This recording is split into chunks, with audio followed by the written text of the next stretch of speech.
Indo-British Advanced Pain Clinic, Noppimayam Surgery Duram. For appointments 9155515563. చాలా కేసులు చెప్పాను. అలాంటి కేసులు చాలా చేశాను. చేసాడు నాకు ఏంటంటే అలాగుంటే మాత్రం ఎప్పటికైనా వచ్చేస్తుంది సార్. ఓకే, ఇప్పుడు చెప్పిన కేసు ఇంకా చెప్పండి. ఇప్పుడు నేను ఇక్కడ పూర్ణచంద్ర గారు ఇక్కడ ఉన్నారా, నేను ఇలా ఈ కేసులు చేస్తుంటప్పుడు గాజువాకలో ఎవరో ఒక నార్త్ ఇండియన్ గ్యాంగ్ వచ్చి తుపాకులతో తండ్రిని కొడుకుని వైపు నుంచి చంపి వెళ్ళిపోయారు.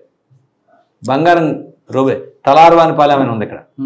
గాజువాక పోలీస్ స్టేషన్ లిమిట్స్లో తలార్వానిపాలెం అని ఉంటుంది. ఇప్పుడు దువ్వాడ పోలీస్ స్టేషన్ అయింది. అక్కడ ఫాదర్ని కొడుకుని ఇన్ ఫ్రంట్ ఆఫ్ వైఫ్ని ముందు చంపేసి గోల్డ్ పట్టుకొని పారిపోయారు.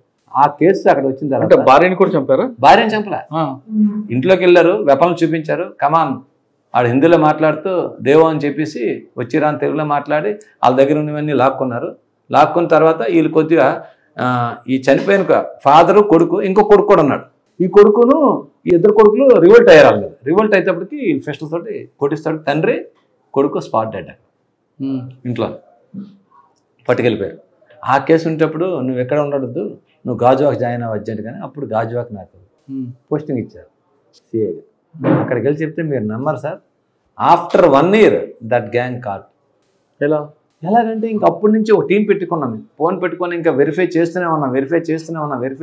హిందీ వాళ్ళు ఎలాగుంటారు, పోర్ట్రేట్ పార్లర్ పెట్టాం, వాళ్ళు ఎలాగుంటారు, డంప్ కార్ తీసాం, టవర్లోకి వెళ్ళి తీస్తాం, అలాగలా తీస్తుంటాడు. ఆడు కర్మకాలి. మళ్ళీ పరవాడ ఏరియాలో ఒక రాబరీ చేశారు. ఒక జంట వెళ్ళిపోతుంటే steel plant employee wife Paravada police station లిమిట్లో ఆ నాలా పక్కనే ఆ జంక్షన్లో ఆపి తుపాకీ చూపించి లాక్కున్నాం. ఇక్కడ చెప్పిన సిమిలారిటీస్ వాళ్ళు చెప్పిన సిమిలారిటీస్ కలిసేసి అమ్మ ఇది ఈ యాంగ్ దానికి కనెక్షన్ వస్తుందని చెప్పి ఆ యాంగిల్లో లాగిన తర్వాత ఒకప్పుడు మాకు ఆ బైక్ అయ్యింది. అదొకటి మాకు అక్కడ ఒకటి అయింది. ఈ తగరపల్లిలో ఏం చేశారు, ఒక టీచరు ఎన్ఆర్ఐ కాలేజ్ టీచరు అక్కడికి వెళ్తుంటప్పుడు ఆవిడ దగ్గర బైక్ లాగేసుకున్నారు. తుపాకీ చూపించి బైక్ లాగేసుకున్నారు. ఆ బైక్ లాగేసుకుంటప్పటికి అక్కడైన బైక్ అక్కడ రాబరీ చేశారే పర్వాలా, ఆ బైక్ ఇక్కడ పోయిన బైక్ మ్యాచ్ అయ్యింది. ఇప్పుడు ఈ బైకులు ఎక్కడున్నాయని చెప్పేసి అలా వెతుకుతుంటే మన రైల్వే స్టేషన్ పార్కింగ్లో ఈ బైక్ ఉంది, 2 స్కూటీ.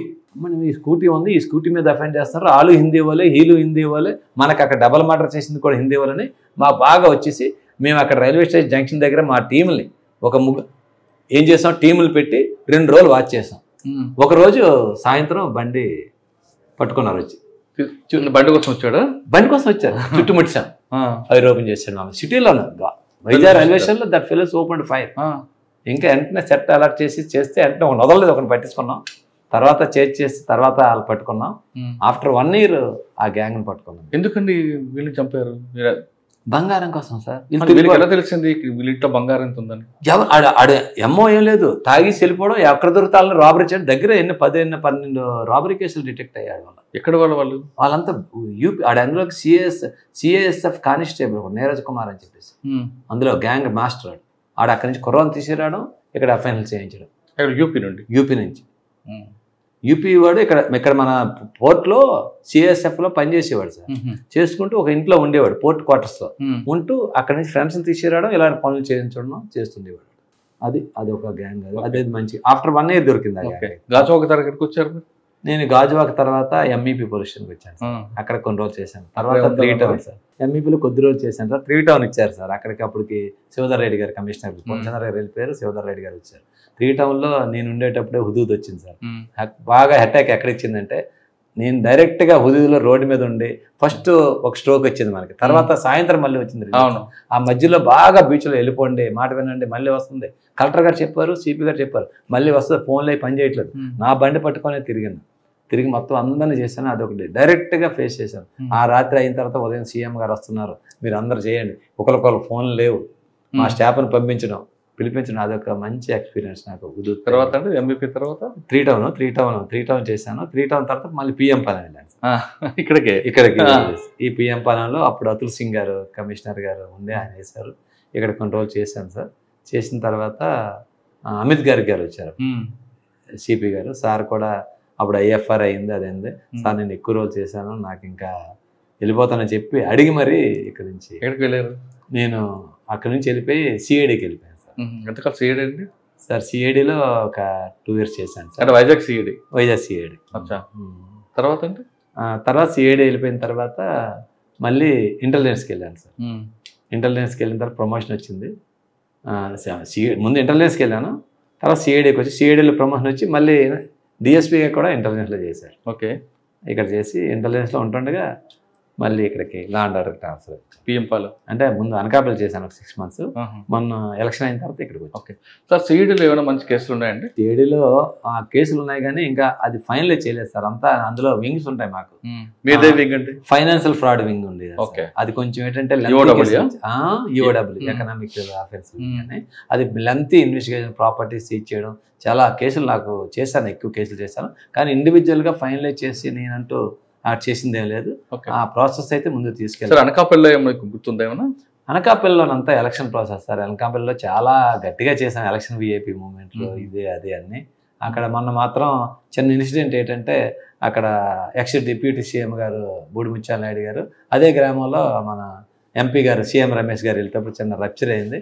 అక్కడ దగ్గరుండి అది ఇష్యూ అవ్వకుండా మేము వాళ్ళని చాలా ఈ గ్రూపు ఆ group law and order problem రావాల్సిన ఇష్యూని గట్టిగానే ఆ రోజు మేము తక్కువ మంది ఉన్నా మేము మేనేజ్ చేసి ఇష్యూ అవ్వకుండా. అనకాపల్లి తర్వాత ఇక్కడికి వచ్చారు. అనకాపల్లి తర్వాత ఇక్కడ ఏముందండి, పాత పిఎం పాలెం ఉందా, మారిందా సార్? ఇప్పుడు పాత పిఎం పాలెం ఇదేని కాదు కానీ ఇప్పుడు ప్రెజెంట్ అయితే మాత్రం ప్రభుత్వం కానీ మన ఆఫీసర్లు కానీ చాలా స్ట్రిక్ట్గా ఇన్స్ట్రక్షన్స్ ఉన్నాయి సార్. అలాగుంటే మాకు హ్యాపీ సార్.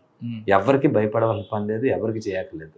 మీరు ముందు అడిగారే ప్రజలు ఏం చేయాలి ఏం చేయాలి, ఒకటే సార్. పోలీస్ పరంగా నేను ఏమనుకున్నానంటే, నాకు తెలిసిన నాలెడ్జ్ వరకు మా పోలీసు మా దగ్గరికి స్టేషన్ దగ్గరికి మాకు న్యాయం కావాలని వచ్చిన వాడికి ధర్మంగా మనస్ఫూర్తిగా మనం చేస్తే ఏ టెంపుల్కి వెళ్ళక్కర్లేదు సార్. మనకి మన ఫ్యామిలీకి మంచి జరుగుతుంది. నేను ఎప్పుడు మా సిబ్బందికి నా కింద ఉండే వాళ్ళకి అదే చెప్తాను, నేను అదే ఫాలో అవుతాను. మన దగ్గరికి వచ్చే వాళ్ళకి మనకు తెలిసిపోతుంది సార్. ఇప్పుడు ఇద్దరు వస్తారు, ఈ భూమి నాదే అని ఒకటి అంటాడు, ఈ భూమి నాదే అంటారు. ఇద్దరిది కాదు కదా సార్. అందులో ఒక ఫ్రాడ్ ఉంటుంది, ఒకటి జెన్యూన్ ఉంటుంది.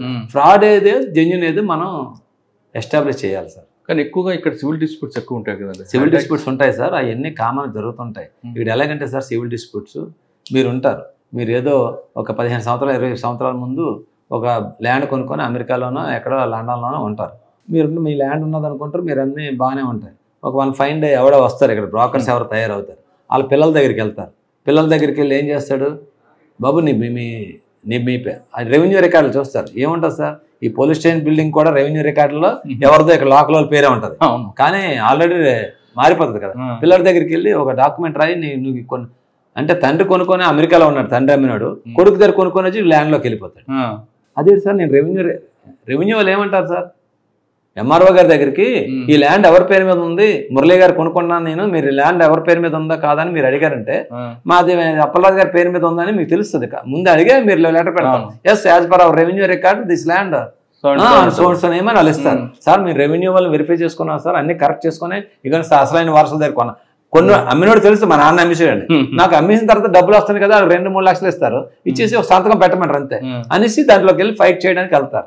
మన వాళ్ళు ఏం చేస్తున్నారు సార్, పోలీసులు మనం అక్కడ వదిలిస్తే ఇది సివిల్ ఇష్యూ, మీరు కోర్టుకు వెళ్ళిపోండి అంటే పాప మన రియల్ గా కొనుక్కున్న వచ్చేవాడు ఎవరు సమాధానం చెప్తారు. అక్కడే మనం ఉండాలి. సివిల్ ఇష్యూ కాదు బాబు, ఇద్దరు ఒక ల్యాండ్ పెడుతున్నారంటే ఒక ఫ్రాడ్ ఒకటి చేశాడు, ఆ ఫ్రాడ్ ఎవరు చేశాడంటే మనం వెనక్కి వెళ్తే వచ్చేస్తుంది సార్. అందువల్ల సివిల్ డిస్ప్యూట్స్ అంటారు కదండి, మీకు ఒక ఎస్ఓపి ఉంది, దాని ప్రకారం సార్ ఇప్పుడు ఎస్ఓపి ఉన్నది, అదే ఆఫీసర్ నాలెడ్జ్లో పెట్టాలి, మనం కూడా సిన్సియర్ చేయాలి. ఇప్పుడు సివిల్ డిస్ప్యూట్ బాబు నువ్వు కోర్టుకు వెళ్ళిపోవా, నేనేం చేయనంటే పాపం నిజం కొనుక్కున్న దేవుడు ఎవరు చెప్పుకోవాలి సార్. కోర్టుకు వెళ్ళాడు, ఇంకెవడు రౌడీ మరి ఇంకంతే. లాస్ట్ కర్మకాలు ఏం చేస్తారంటే వాళ్ళ దగ్గర సెటిల్మెంట్కి వెళ్ళిపోతారు. అప్పుడు ఆయన కొనుక్కుంటప్పటికి అది ఎంత 10 లక్షలు ఉంటుంది. ఇప్పుడు ₹1,00,000 10 లక్షలు కొన్నాలే, కోటి వస్తున్నట్టు నాకు ఒక 40 లక్షలు లాభం వచ్చింది, నాకు 50 ఇచ్చాడు, అనవసరంగా ఇంకో 50 లక్షలు తీసుకుంటాడు. మీకు అర్థమైంది కదా సార్. అలాగే జరిగిన విషయాలు ఉన్నాయి. కాకపోతే అంటే ఇప్పుడున్న ఆఫీసర్ కూడా దానికి ఒక ప్రీ లిటిగెన్సీ సెల్ అంటే ఒక సెల్ ఓపెన్ చేశారు, అవన్నీ అక్కడ పంపిస్తున్నారు, వెరిఫై చేస్తున్నారు. యాజ్ పర్ లా ఏమన్నా మిస్టేక్ ఉంటే దాని ప్రకారం చేపిస్తున్నారు.